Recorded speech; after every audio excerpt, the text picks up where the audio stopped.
tiada kenali keinginanku terhadap aku, dan semuanya keinginanku. Mengapa tak pernah kita coba selaraskan rasa dalam jiwa ini diriku, dan begitulah dirimu sempurna manusia. Seharusnya yang terjadi selalu dapat disadari. Dua beda akan saling menyatu, bukan untuk diri sendiri. Bila sampai hari ini masih ada cinta,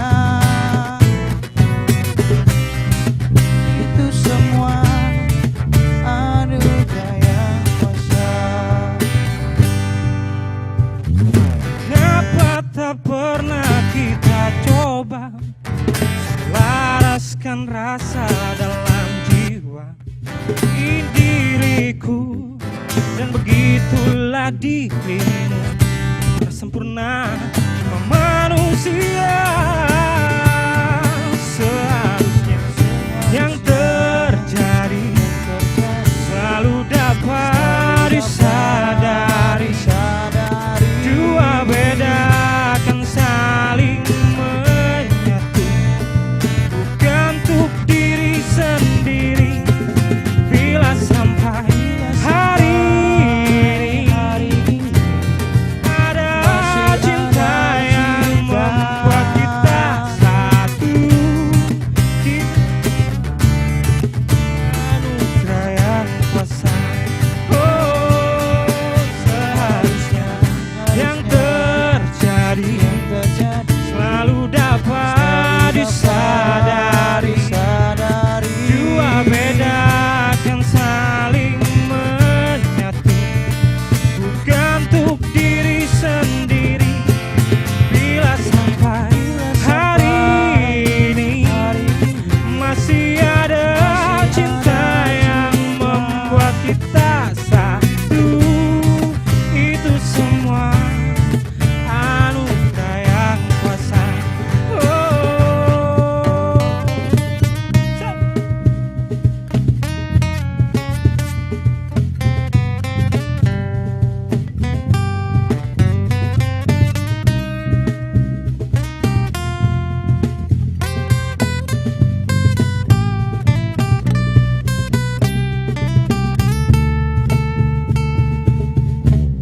Seharusnya yang terjadi selalu dapat disadari. Oh, dua beda akan saling menyatu, bukan untuk diri sendiri. Bila sampai hari ini masih ada cinta yang membuat kita satu, itu semua anugerah yang kuasa. Oh, seharusnya yang terjadi selalu dapat disadari. Dua beda akan saling menyatu, bukan untuk diri sendiri. Bila sampai hari ini masih ada cinta yang membuat kita satu, itu cuma anugerah yang kuasa. Oh, kita cuma manusia yang dianugerahkan cinta oleh Yang Kuasa.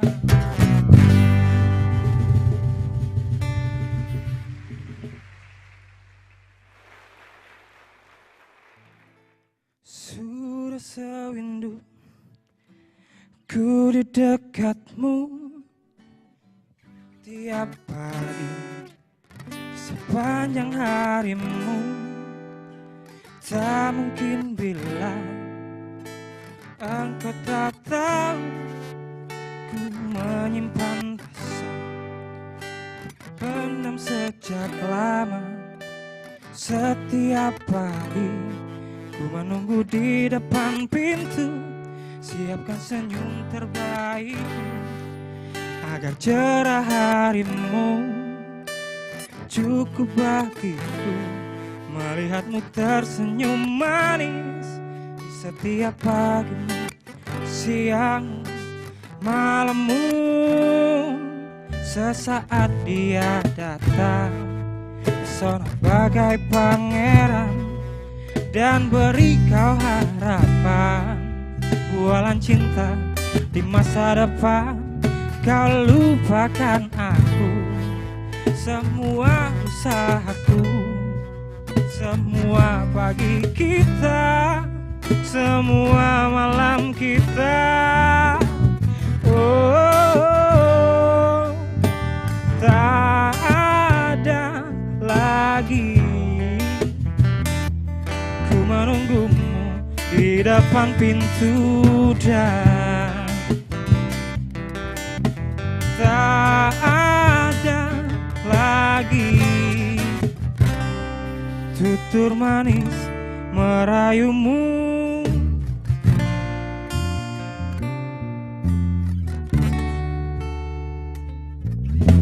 Setiap pagi ku menunggu di depan pintu, siapkan senyum terbaikku agar cerah harimu.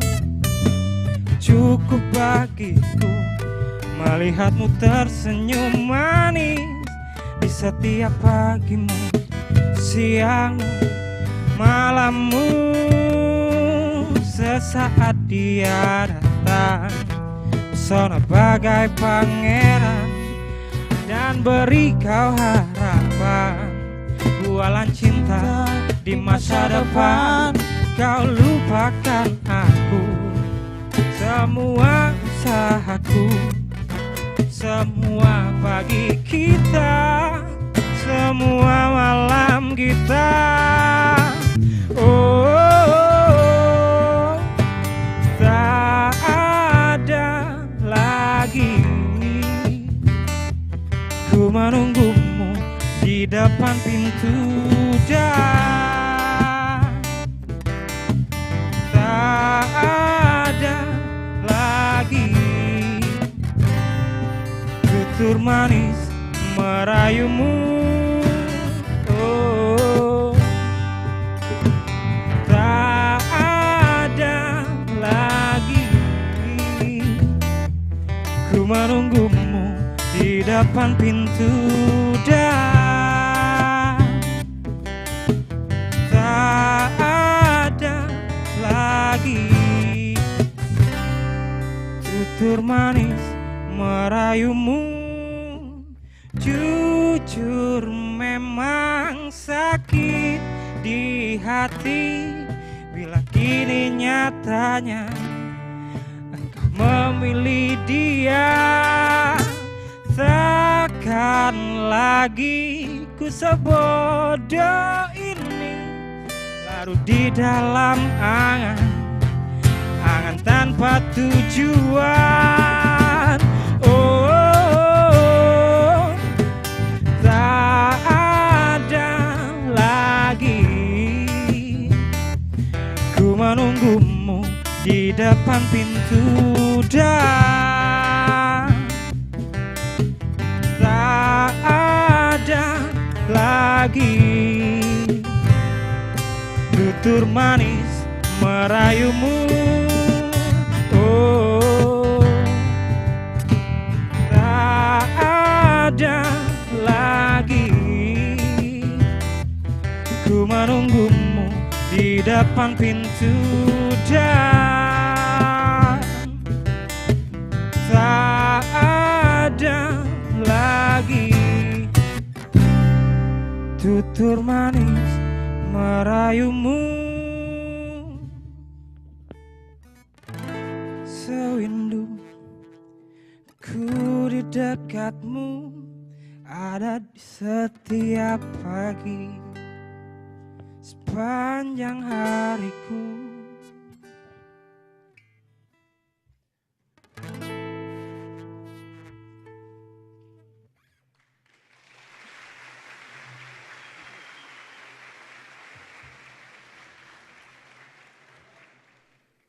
Halo pemirsa Yubi TV, bagaimana kabar Anda hari ini?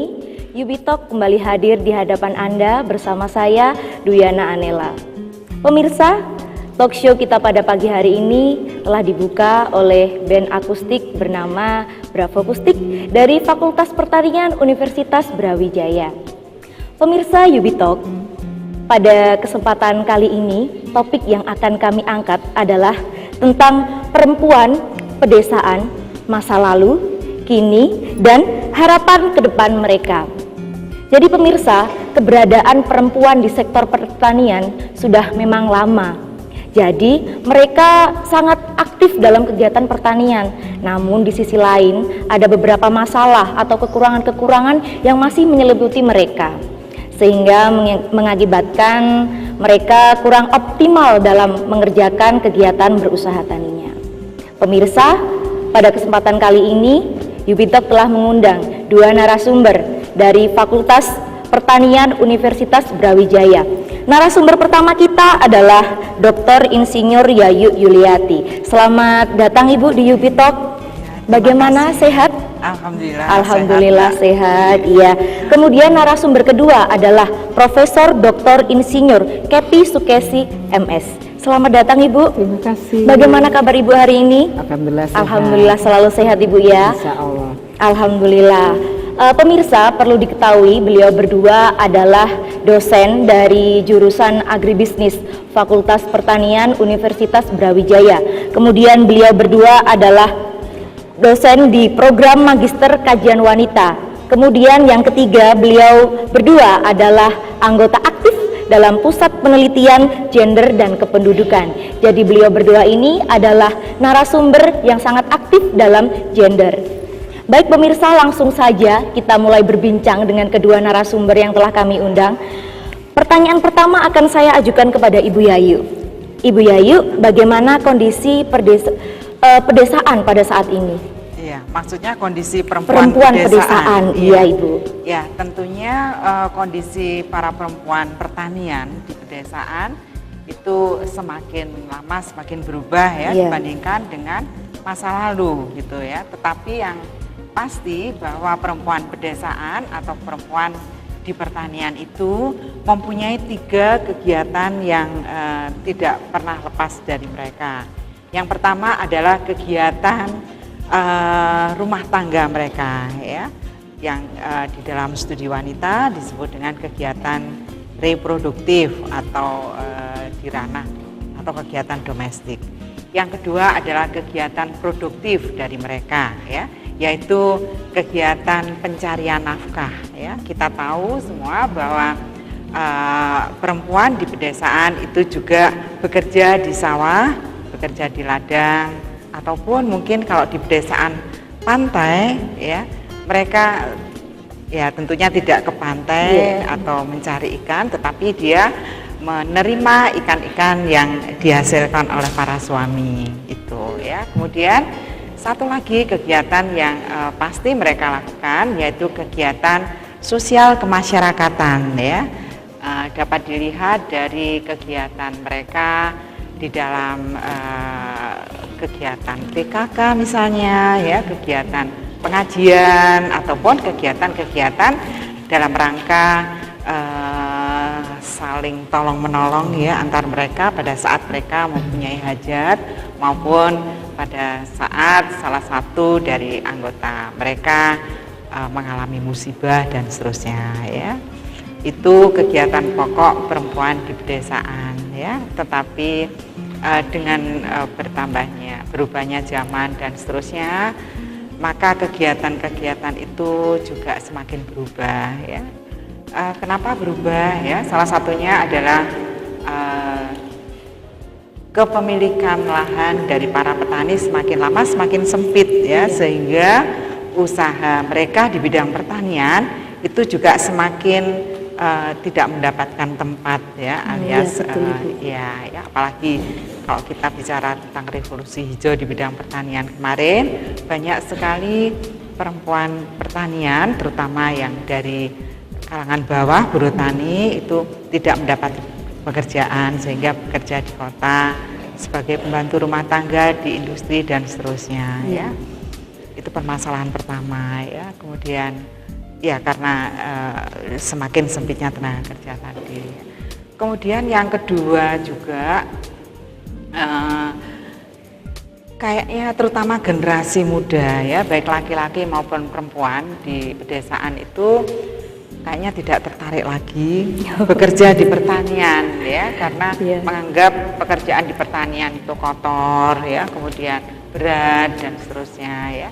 Ini ada salah satu mahasiswa saya beberapa tahun yang lalu itu juga menemukan bahwa ada keengganan dari para generasi muda pertanian itu untuk bekerja di bidang pertanian gitu ya. Nah ini kan juga menjadi masalah menurut kami ya.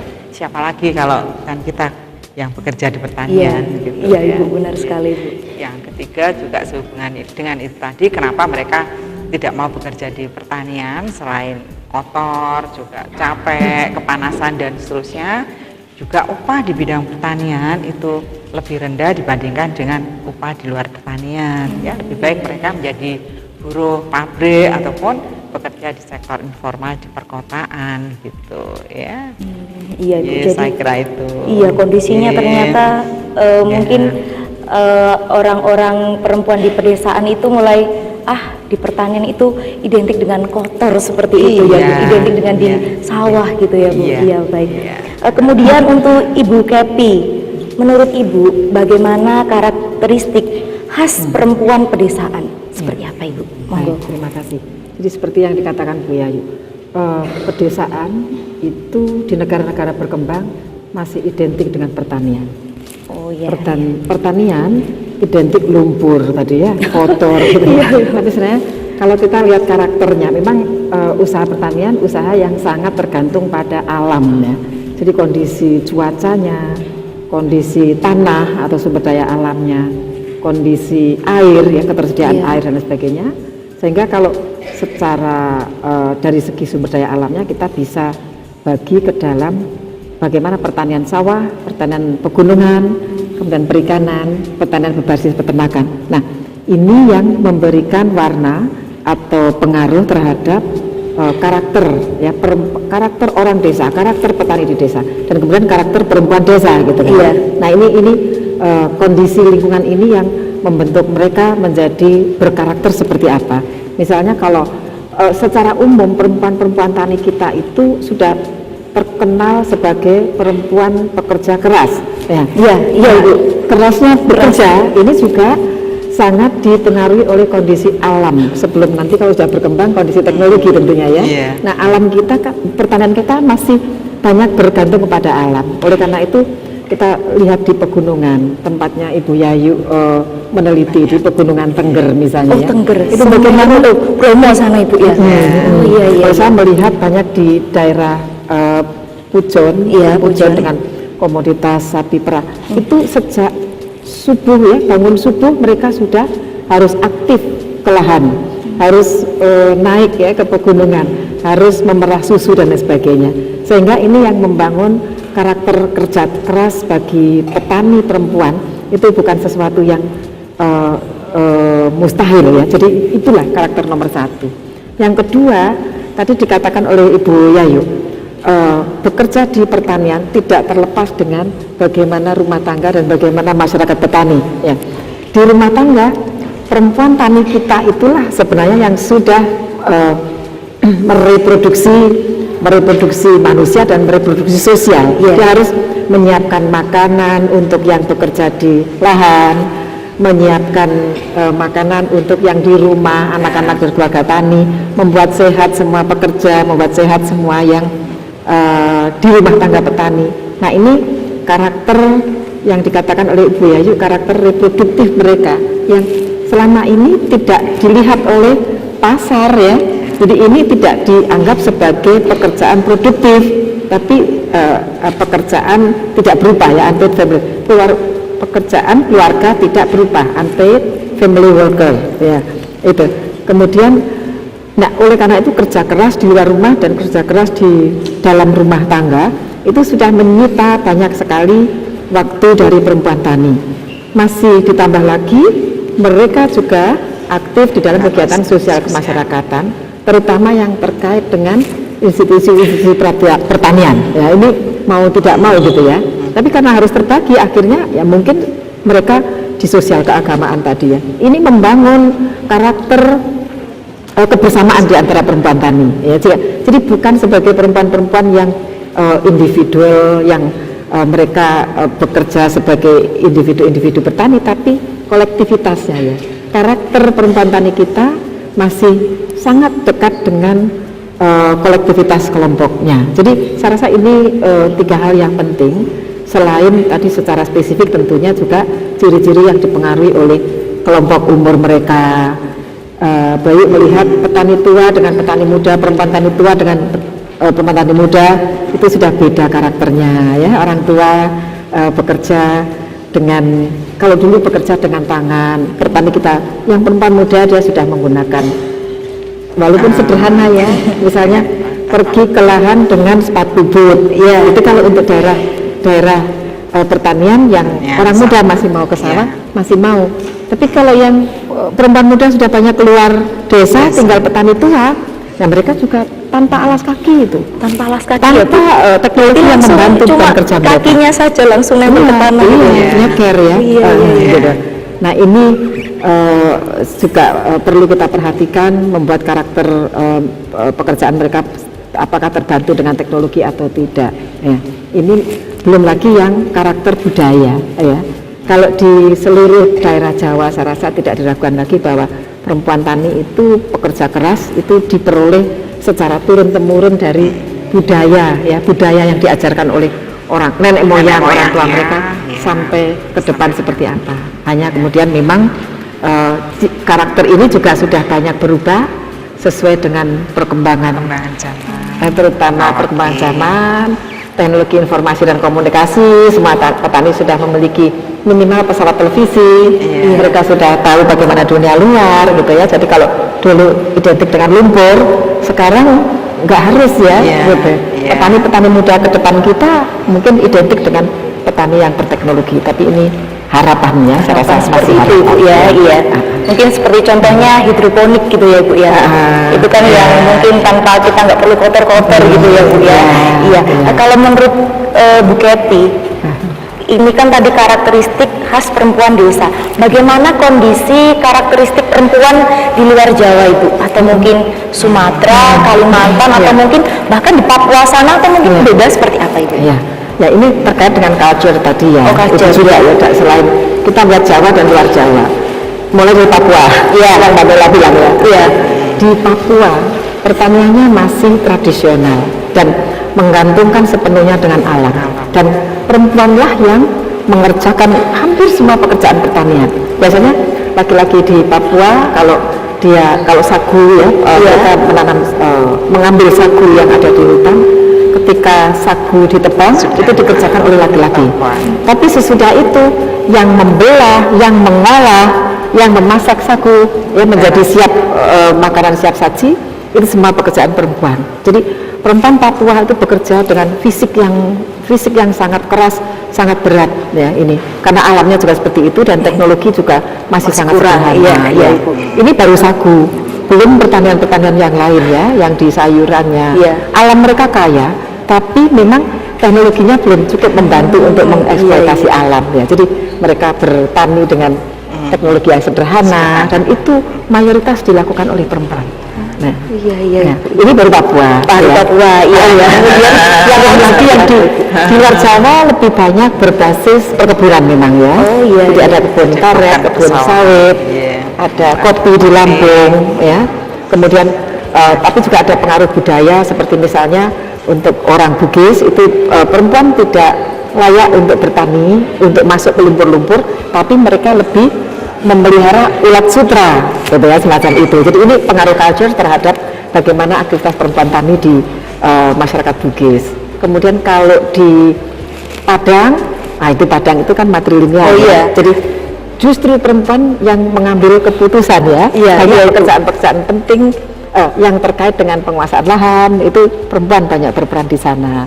Bahkan hak waris itu juga menurut garis perempuan. Garis perempuan Dan, Bu ya. oleh karena itu perempuan tani juga punya posisi tawar yang sangat penting untuk culture Padang ya.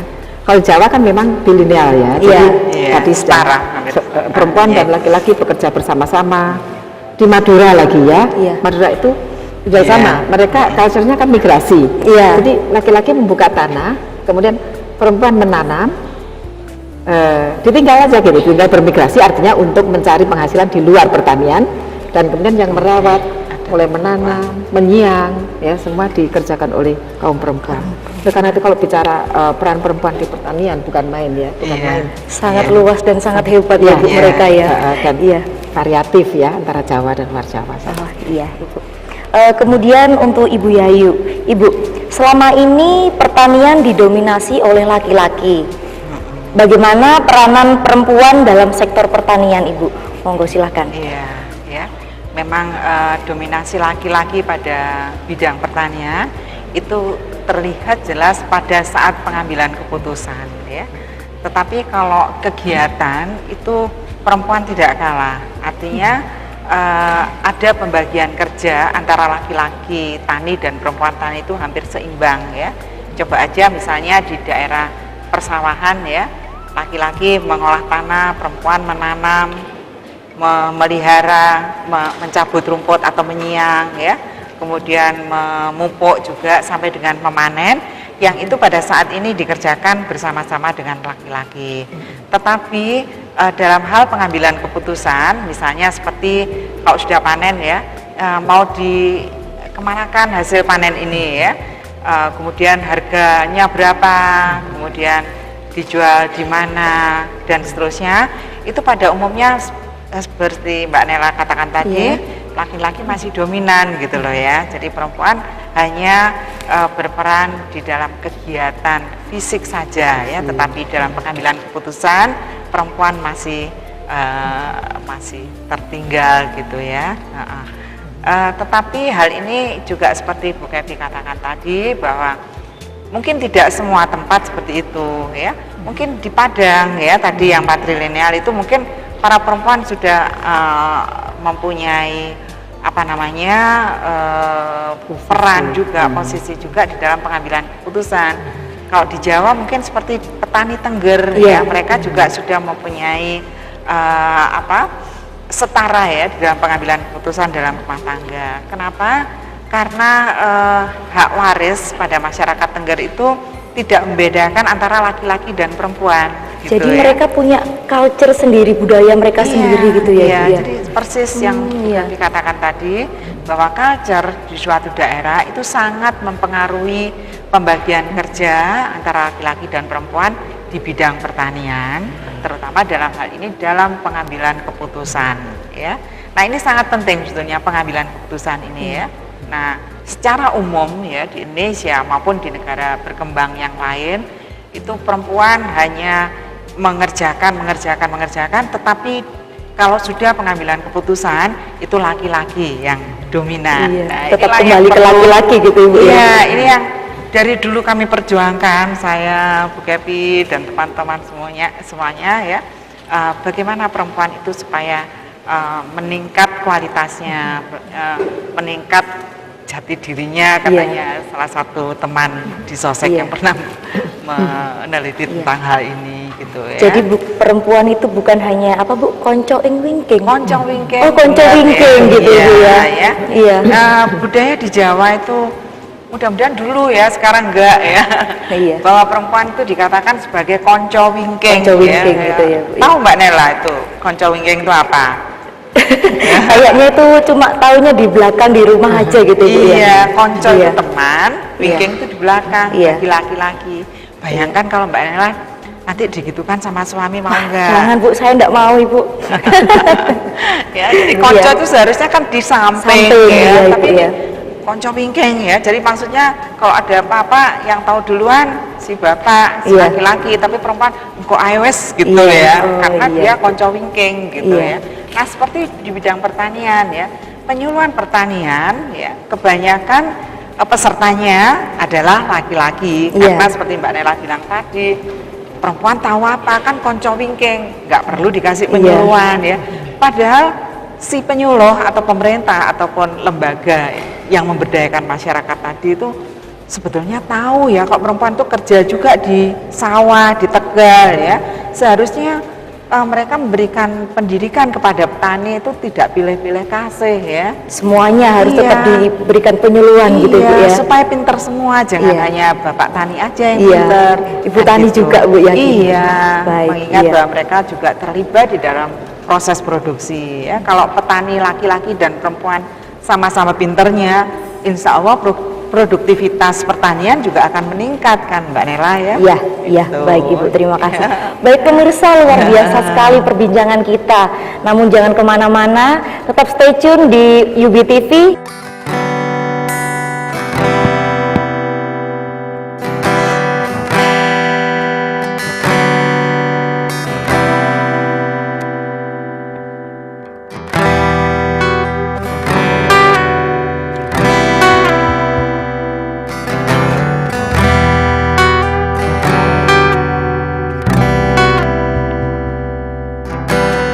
Hidupku tanpa cintamu, kayak malam tanpa bintang. Takut tanpa sambutmu, kayak panas tanpa hujan. Isi diri harus milikimu.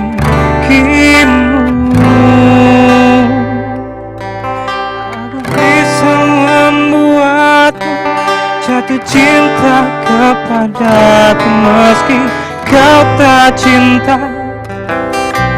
kepadaku.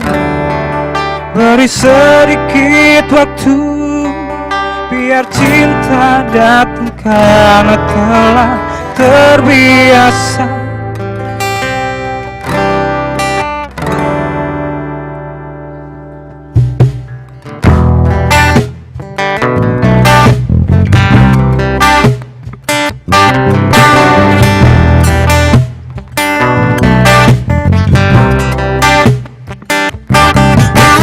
Simpan mawar yang ku beri, bikin wanginya mengilhami. Sudikah diriku untuk kenali aku dulu, sebelum kau ludahi aku, sebelum kau robek hatiku.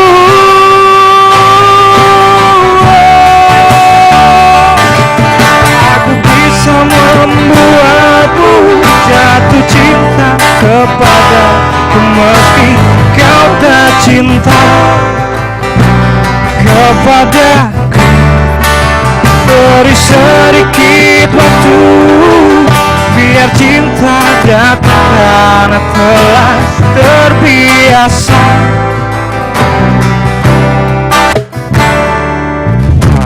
Simpan mawar yang ku beri, bikin wanginya mengilhami.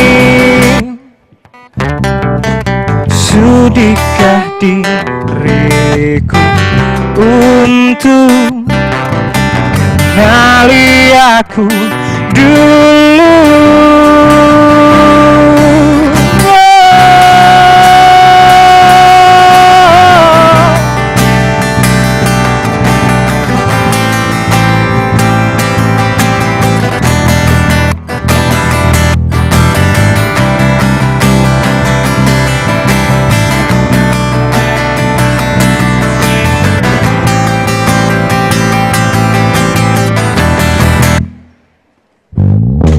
Aku bisa membuatmu jatuh cinta kepadaku meski kau tak cinta kepadaku.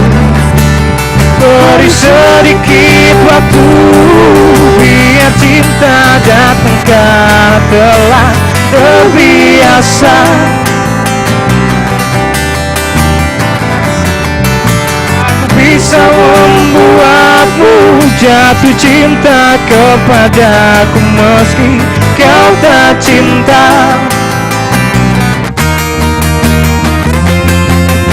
Aku bisa membuatmu jatuh cinta kepadaku meski kau tak cinta kepadaku.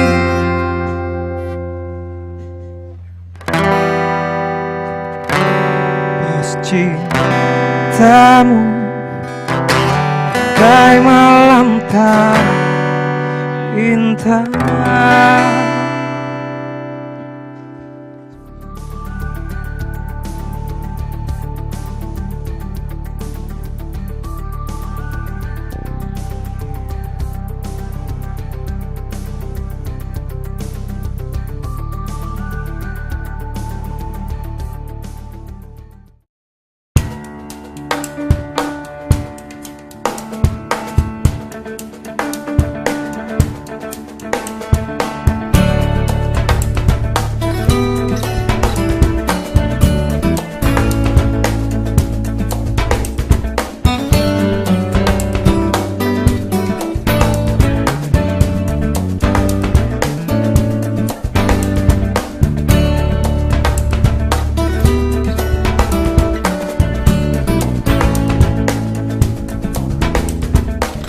Fakultas Pertanian Universitas Brawijaya membuka seleksi masuk mahasiswa baru program studi S1 dengan jurusan Agribisnis Agroekoteknologi, program studi S2 dengan jurusan Ilmu Tanaman, Pengelolaan Tanah dan Air, Ekonomi Pertanian, Sosiologi, program studi S3 dengan jurusan Ilmu Pertanian. Selain itu terdapat pula jurusan-jurusan yang ada di Fakultas Pertanian, jurusan Budidaya Pertanian, jurusan Hama dan Penyakit Tanaman, jurusan Sosial Ekonomi Pertanian, jurusan Ilmu Tanah.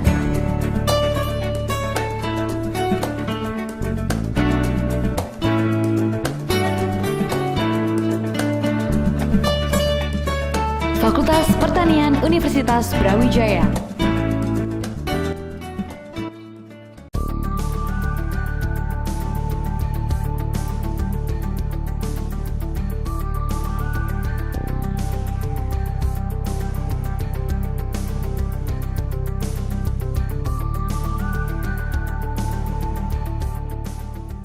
Pemirsa, pada kesempatan kali ini Yubitalk mengangkat tema tentang perempuan, masa lalu, kini, dan harapan mereka nanti bersama kedua narasumber kita. Kita langsung saja melanjutkan perbincangan kita.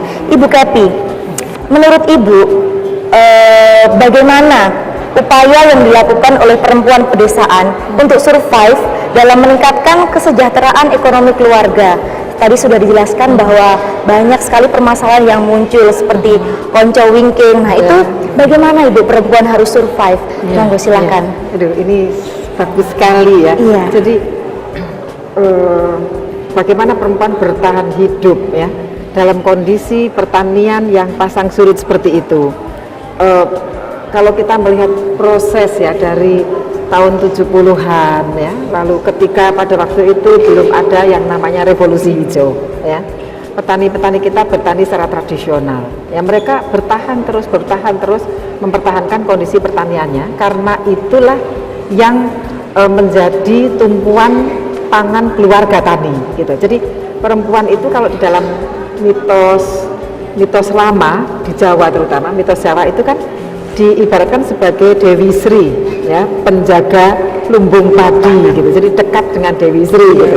Nah, perempuan yang penjaga lumbung gitu. Jadi dari sana itu yang menyebabkan perempuan Jawa harus bisa berhemat, harus bisa mengelola padi, bisa mengelola pertanian kayak gitu ya. Itu tahun 70-an ketika belum ada 60, saya rasa 60-an ya Bu ya.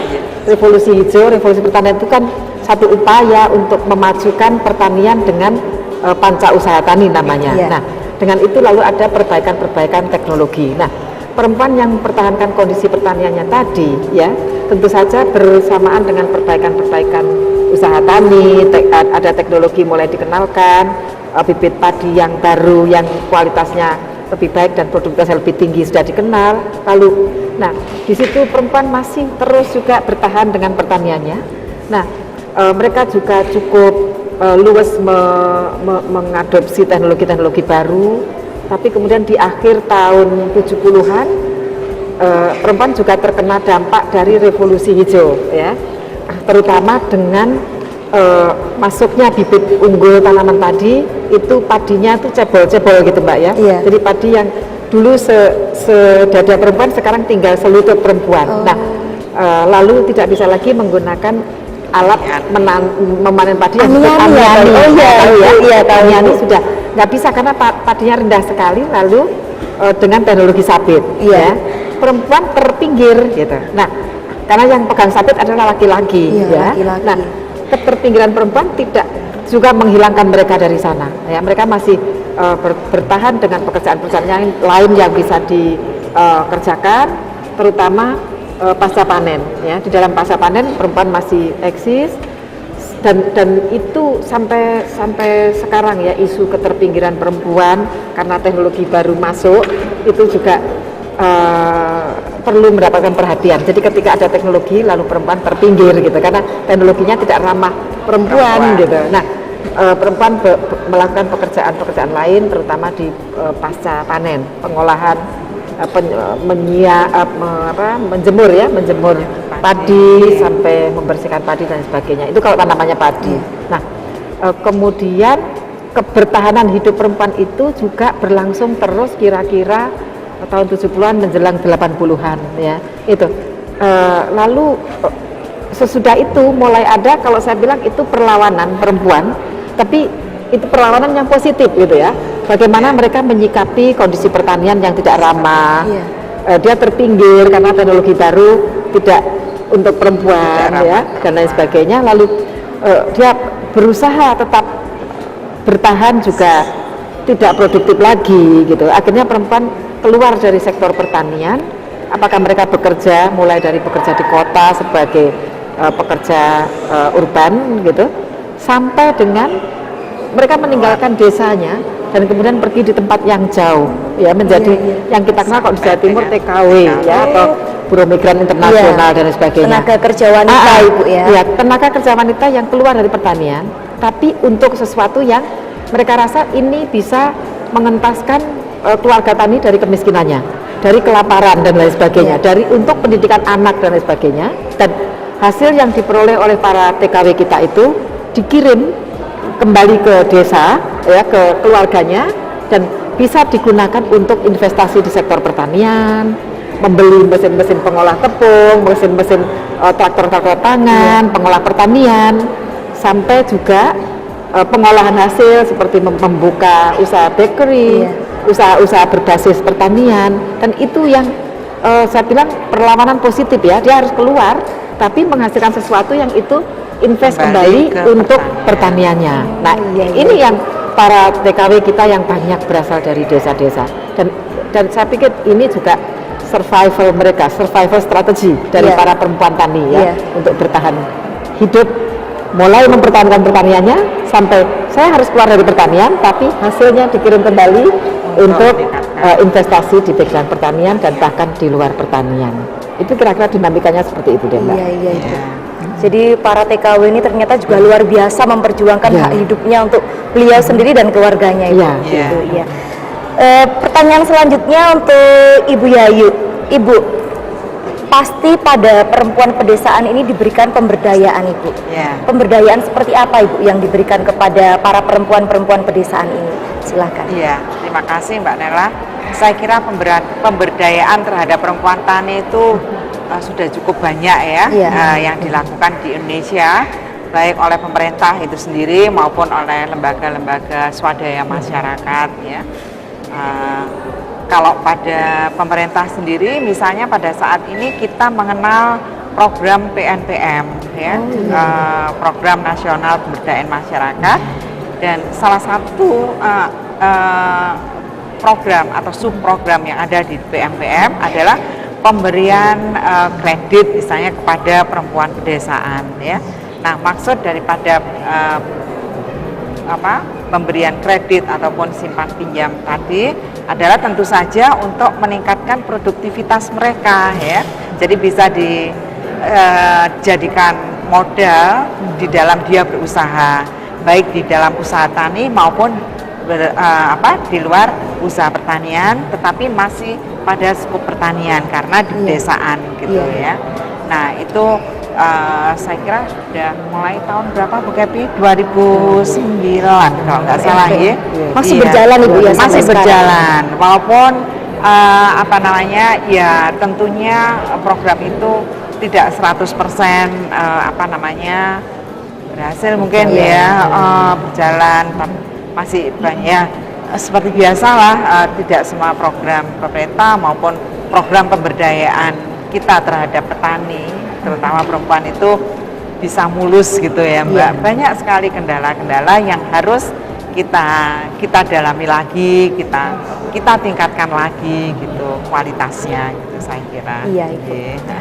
Untuk Bu Kepi, Ibu, sebenarnya itu siapa saja Ibu yang terlibat untuk meningkatkan produktivitas petani perempuan?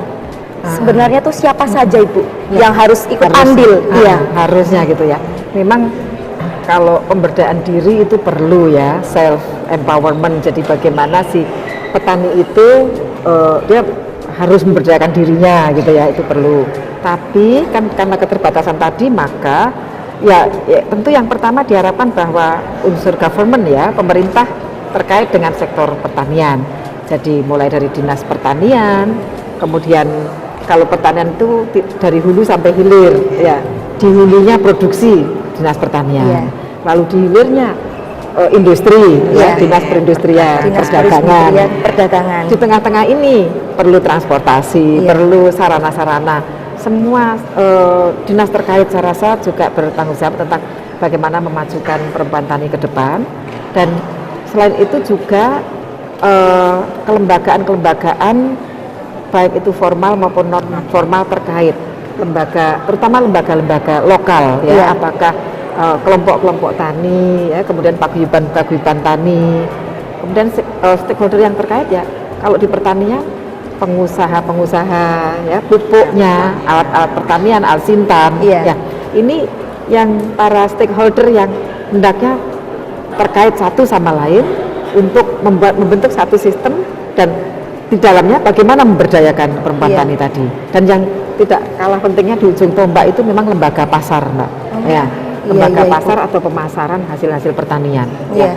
Seringkali kan kalau kita bicara lembaga pasar, kebijakan pasar tidak mendukung, misalnya ketika panen cabai, harga cabai seperti sekarang ini jatuh merosot 12.000 per kilo. Kemarin sampai 80.000 Ibu ya. Kalau ketika naik, ketika naik gitu lebih mahal dari daging. Sekarang jatuh sekali Nanti mudah-mudahan menjelang puasa itu naik ya. Itu.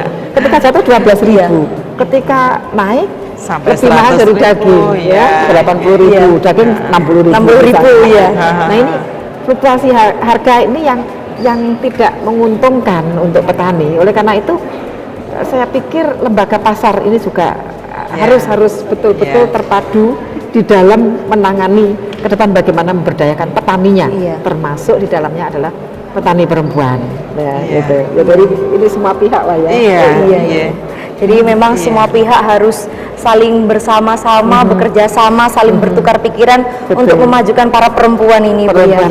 Apalagi kita selaku perempuan juga Ibu ya, juga wajib memberdayakan mereka gitu ya Bu. Iya, baik, terima kasih.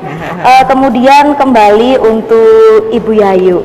Ibu, menurut Ibu, bagaimana perempuan-perempuan di pedesaan ini, apakah sudah mampu Ibu untuk meningkatkan produktivitas dan tingkat ekonomi masyarakat di pedesaan? Iya, seharusnya kalau kita lihat kegiatan mereka ya, curahan tenaga yang dicurahkan mereka di bidang pertanian dalam usaha tani itu seharusnya sudah ya, kurang apa lagi gitu loh ya. Cuman tadi Bu Kepi bilang bahwa pasar yang lagi-lagi tidak mendukung dari hasil produk atau hasil pertanian mereka gitu ya. Pada saat mereka produksinya sudah tinggi, tetapi kalau tidak dibarengi dengan situasi pasar yang bagus ya, pasti seperti keadaan seperti ini ya, seperti yang tadi dicontohkan cabai itu bisa harganya naik turun, fluktuasinya besar sekali gitu ya. Nah itu salah satu yang membuat jemu para petani, terutama petani perempuan untuk bergelut di bidang pertanian ya Bu Kepi.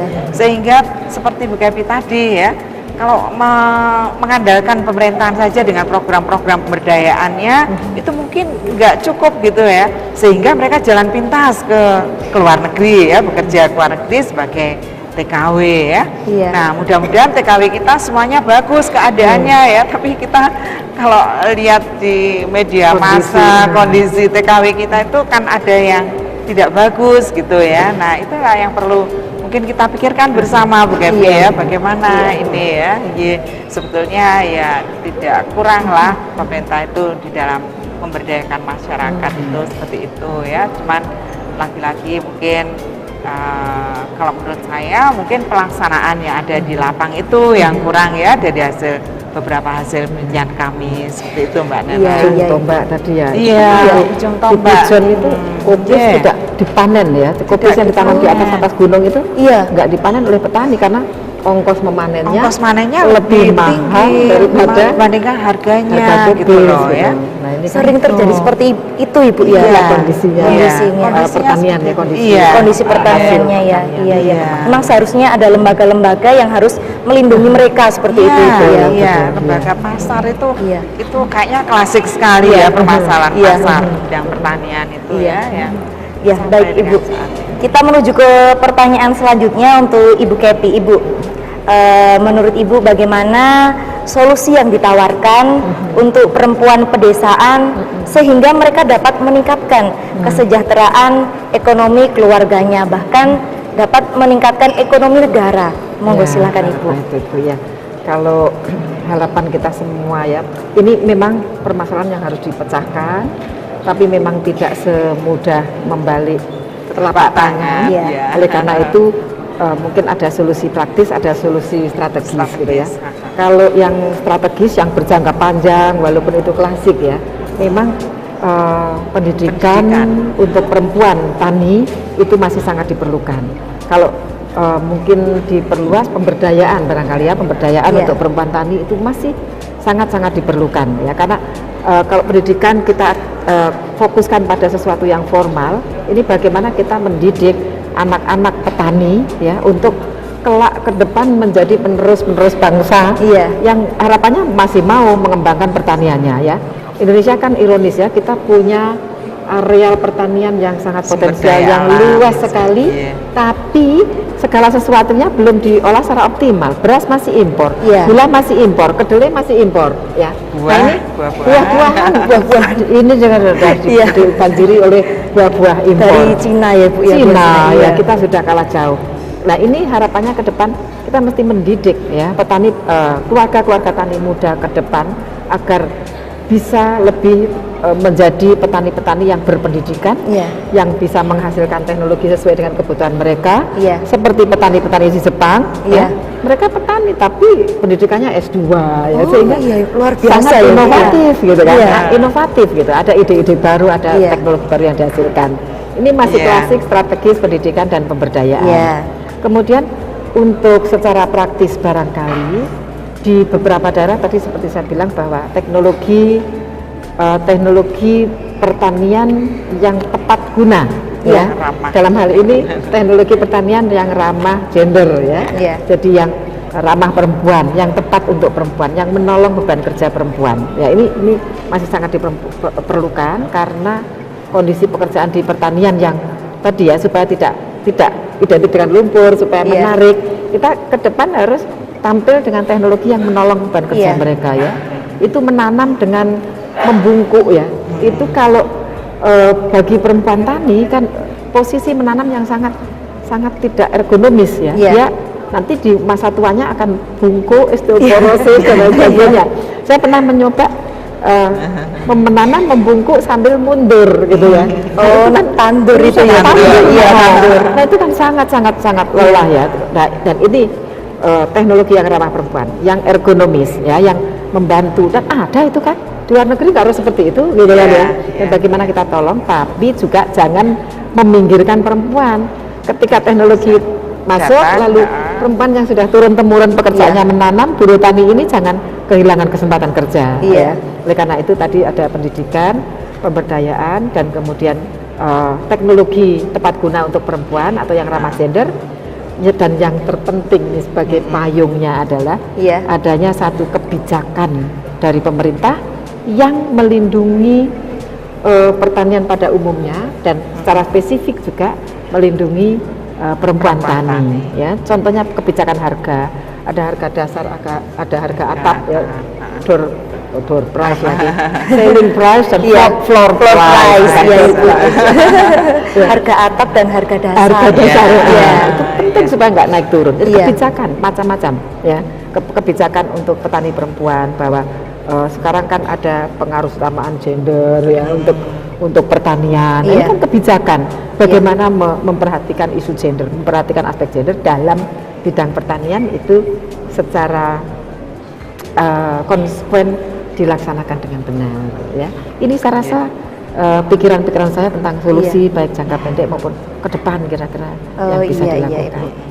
Ya, untuk Ibu Yayu, Ibu tadi Bu Kepi sudah membicarakan tentang solusi untuk di Indonesia. Kalau untuk di luar negeri itu perempuannya itu seperti apa Ibu? Siapa tahu perempuan-perempuan pedesaan di Indonesia kita bisa mengadopsi bagaimana kebudayaan mereka supaya pertanian kita juga ikut maju.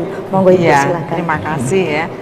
Tentu saja kalau negara kita dibandingkan dengan negara maju itu sangat jauh ketinggalan ya kita di bidang pertanian ya. Misalnya Jepang, Australia, Amerika, Belanda dan seterusnya, itu mereka masih pertanian itu tidak ditinggalkan ya. Ya, kita ingat bahwa untuk negara untuk menjadi modern, untuk menjadi maju itu jangan sekali-sekali meninggalkan pertanian seharusnya ya. Tidak seperti kita ya, maaf tapi itu bangunan jam masa lalu gitu ya. Mungkin bisa dikatakan salah kaprah gitu ya. Tapi yang betul-betul misalnya untuk membandingkan sama-sama negara berkembang ya. Pada tahun 95 saya pernah ke Cina ya dalam rangka mengikuti seminar perempuan konferensi sebelum konferensi Beijing ya. Itu ada seminar Women and Agriculture ya. Nah, kemudian kami sempat juga ke lapangan melihat bagaimana perempuan tani di sana ya, di Cina sana mengembangkan pertaniannya. Menarik sekali ya. Mereka dikelompokkan atau ada suatu asosiasi petani perempuan gitu ya.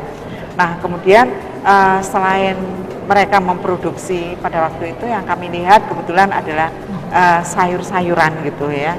Nah, kemudian mungkin untuk memotong permasalahan pasar yang seperti juga Indonesia yang seperti diceritakan oleh Bu Kepi tadi, mereka mempunyai workshop ya dalam menjual hasil pertaniannya gitu loh ya.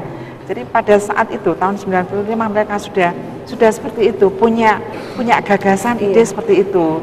Nah, pada waktu saya pulang ke sini, saya cerita sama teman-teman yang ada di Fakultas Pertanian, sebetulnya mereka responnya tinggi sekali ya.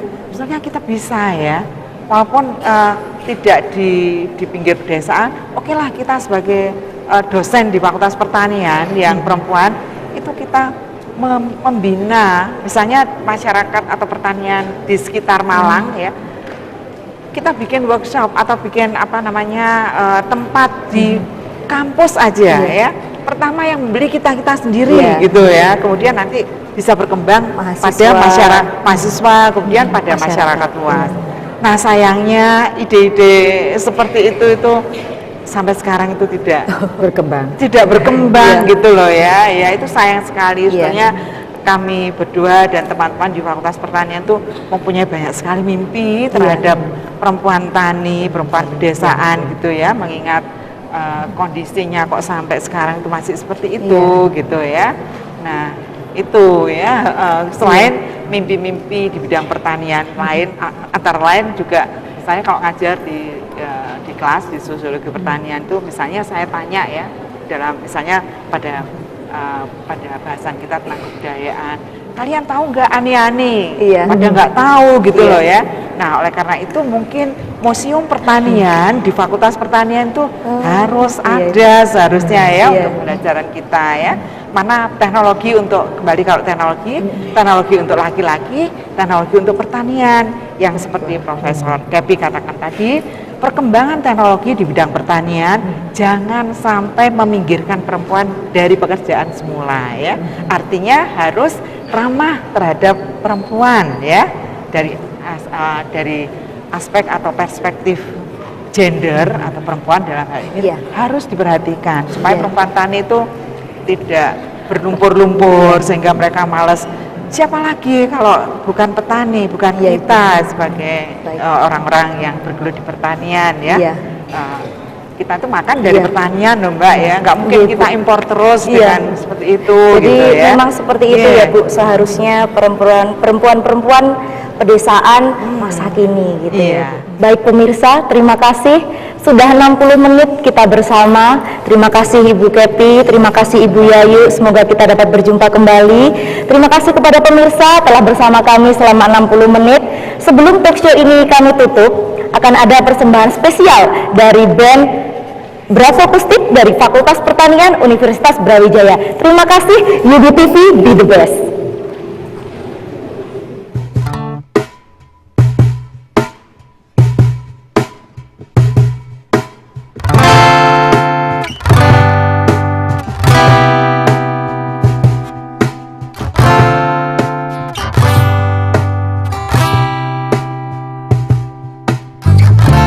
Sunday morning rain is falling. Still some couples in some scheme.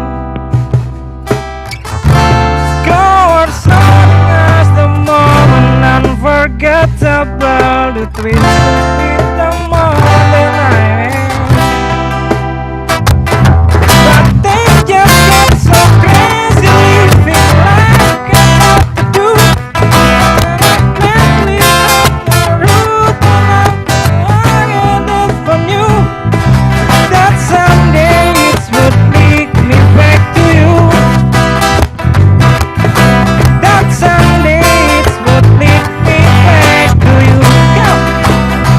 That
Thank you.